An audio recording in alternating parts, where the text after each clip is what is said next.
दिल्ली सहारे है एक राजधानी, जी हाँ दबे है संगी मछला राजा के कहानी। निसंतान रही से संगी वो दिल्ली राज के राजा, जेकर रानी है दयावती पूरा स्पीतक लगाए है आशा। नैनन के आंसू बिछा के रानी देखते है गोरा, निसंतान से संगी वो दिल्ली राज के राजा, वो दिल्ली राज के राजा।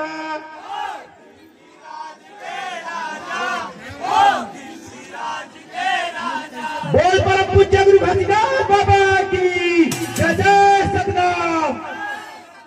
देखो मछला राजा के सान, बाला पीर ला बेटा बनाए।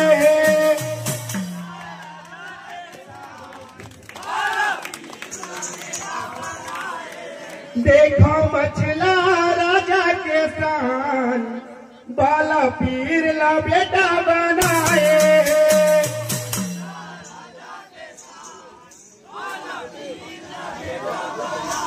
हे बाला पीर ला बेटा बनाए, बाला पीर ला बेटा बनाए।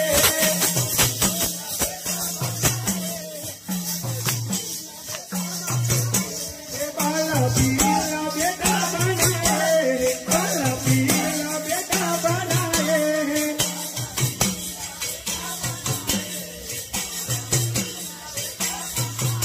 हे बाला पीर ला बेटा बनाए, बाला पीर ला बेटा बनाए।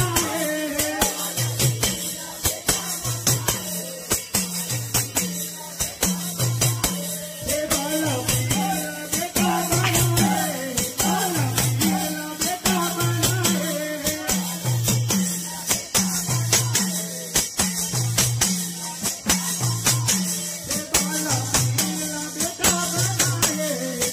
पीर ला बेटा बनाए।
समाज के खातिर बाबा घर परिवार ला त्यागे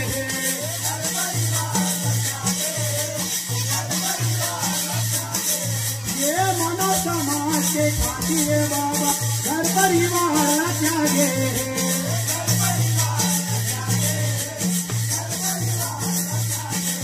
ये मानो मानो एक समाज कैसे गुरु बताए